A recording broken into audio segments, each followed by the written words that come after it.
moi, ça m'intéresse toujours, les chemins de vie. Je pense qu'on n'arrive pas par hasard, notamment dans l'associatif. Je m'appelle Stéphanie Desclèves, j'ai 32 ans et un petit garçon qui a 2 ans. Et je suis dans ma vie professionnelle podcasteuse et entrepreneur engagée pour l'enfance. Donc mon podcast s'appelle Les Adultes de demain et je dis que c'est le podcast engagé pour l'enfance. J'interviewe chaque semaine des spécialistes du monde de l'enfance, des psys, des enseignants, des auteurs, des entrepreneurs qui ont à cœur d'offrir le meilleur aux enfants pour qu'ils deviennent des adultes épanouis. Comment est-ce que tu as connu le podcaston et pourquoi est-ce que tu participes à cet événement? J'ai connu le podcaston en 2023, donc ça va être la 3e édition à laquelle je participe. J'en avais entendu parler à l'époque grâce à un réseau de podcasteurs et ça m'avait tout de suite emballée parce que je suis très engagée dans le milieu associatif, donc très fière de participer à cet événement. Je trouve qu'il est hyper important de mettre les projecteurs sur les entrepreneurs sociaux ou toutes ces personnes qui travaillent dans le milieu associatif puisque moi je les admire énormément et je trouve que cet engagement envers l'intérêt général est plus qu'essentiel à faire connaître au grand public et le podcast est un bon média pour le faire. Quelle association as-tu choisi de promouvoir et pourquoi? J'ai choisi cette année l'association Moteur. C'est une association qui vise à accompagner les jeunes entre 14 et 22 ans, notamment sur un travail de l'estime de soi grâce au modèle identificatoire et au modèle d'inspiration. L'idée, c'est de les aider à identifier des adultes, des personnes de leur entourage, dans leur famille,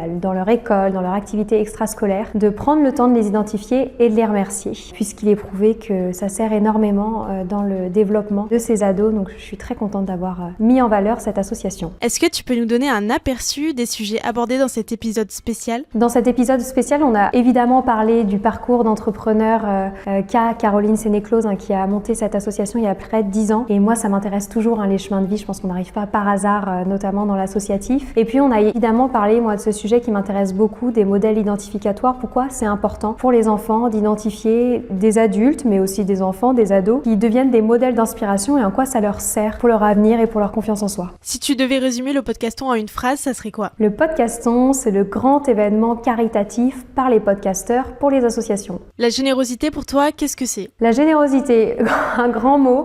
Pour moi, c'est le partage, c'est donner sans attendre en retour, c'est le désintéressement, c'est le don et tous ces actes, que ce soit matériel, immatériel, psychologique, moral, etc., que l'on fait dans le but d'aller vers une plus grande altérité. Connais-tu le site infodon.fr et qu'en penses-tu? Je connais le site infodon.fr qui permet de sensibiliser sur cet acte qui est le don, sur comment faire, pourquoi le faire, quels avantages ça a, quels sont les bienfaits. Et donc moi je trouve ça essentiel puisque on dit souvent que le don, notamment cette pratique, est quelque chose qui est beaucoup hérité du modèle familial qui se transmet d'individu en individu et que lorsque c'est quelque chose qui n'est pas dans notre modèle familial et qui n'est pas nécessairement en automatisme, et donc je pense que c'est hyper important de sensibiliser à ce sujet. Et dernière question, où est-ce qu'on peut écouter ton épisode spécial du podcaston? Mon épisode spécial du podcaston est évidemment à retrouver sur toutes les plateformes d'écoute de podcast. Alors vous les connaissez, Apple Podcasts, Spotify, mais également sur YouTube. Maintenant je fais aussi de la vidéo.